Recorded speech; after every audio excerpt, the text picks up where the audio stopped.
Então, de volta aqui, pessoal, com mais uma questão, né?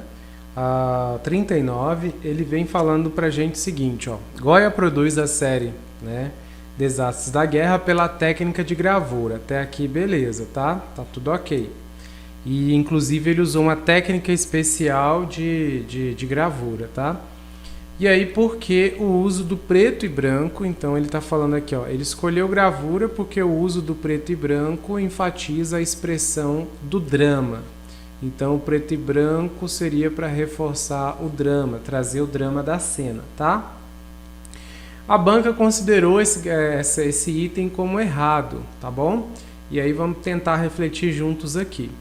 Eu andei analisando vários artigos científicos e livros que falam do Goya, que tentam explicar as chapas, e a grande maioria toca, primeiro que o preto e branco, a gente tem, essa imagem está em preto e branco, mas as telas elas têm um tom mais sépia, mais amarelado, ela não é exatamente preto e branco assim. Mas a ideia, me parece que, pelo que eu percebi dos artigos que eu andei observando, é que o uso das cores foi, na verdade, para enfatizar o drama e a violência, né? O horror ali da guerra, e não trazer o drama. Então foi mais para enfatizar o horror, trazer ali a situação tensa da guerra, e não necessariamente trazer o drama, tá? Em especial. Então eu não encontrei nenhum autor defendendo a ideia de que seria preto e branco para levar o drama. A grande maioria traz a leitura de que o Goya quis ir para o lado mais de reforçar ou trazer uma carga mais forte para a gente captar a cena ali, né, do horror, né, de ficar com o horror chocado, né, ficar em choque, e não levar mais para o lado do drama.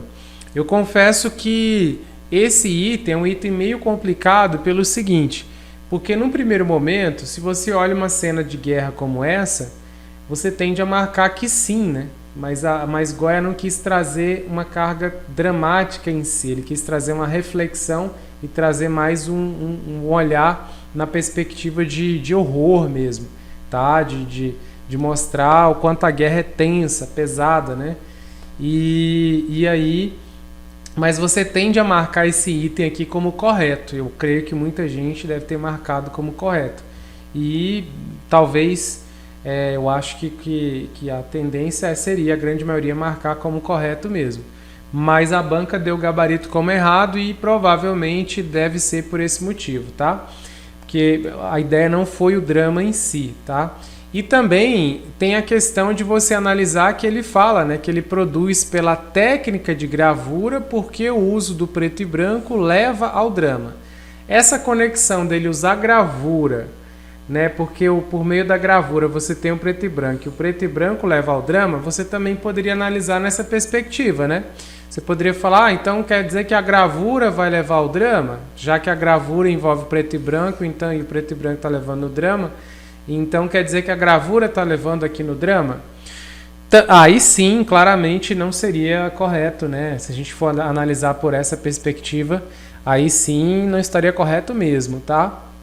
Então, porque a gravura não necessariamente você vai trazer a enfatizar a expressão do drama, né? Mas ali claramente ele coloca que o preto e branco enfatiza a expressão, né?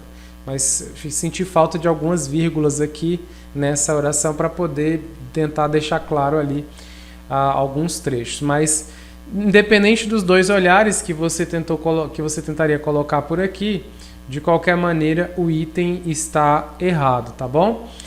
Por isso que eu sempre reforço com vocês, lá no nosso curso também, a gente deixa a bibliografia para que você de repente possa entrar e fazer uma leitura também. E quanto mais coisas você lê, quanto mais coisas você aprofundar daquela obra, mais você tende a estar mais seguro na hora de responder algumas coisas, tá? Então é mais ou menos nesse sentido. Uma das palavras que quase a gente não percebe quando a gente faz a leitura das análises ali das chapas do Goya é essa palavra drama, tá? Ela praticamente não aparece ali muito nas análises, não. Então por isso que a ideia seria tender a recuar dessa percepção que a questão trouxe aqui, tá bom? Mas perceba que eu considero um item não muito fácil, tá? Pelo fato de que foi uma análise mais profunda, não foi uma análise muito superficial, não. Ou seja, às vezes você pega algumas análises por aí na internet e você acha que é o suficiente para resolver uma questão como essa, e muitas vezes não é. Inclusive, eu reforço com vocês, essas obras que não são obras brasileiras, o ideal é você buscar análises em língua estrangeira, tá? Principalmente na língua materna ali. Então, por exemplo, no Goya eu busquei muita referência em espanhol mesmo, de análise de artistas, de pessoas, de universidades de lá, porque você acaba tendo ali uma análise às vezes mais profunda, o pessoal teve um cuidado maior ali. Então eu recomendo, porque quando você vai olhar algumas análises dessa em português, você vê muita coisa que o pessoal copiou e colou, assim. Você vai olhar 5, 6 sites estão falando a mesma coisa e você vê que um só replicou o que o outro disse. Então quase você não tem coisas diferentes sendo ditas. E aí quando você vai olhar lá nas referências em outra língua, você percebe que os caras fizeram análises muito maiores, assim, muito mais profundas, com muito mais detalhe. E que muitas vezes a banca pode estar buscando de lá, tá? Por isso que eu dou essa dica para vocês aí, tá bom? Ficamos aqui com esse item e a gente volta para poder fazer o item 40. Até mais!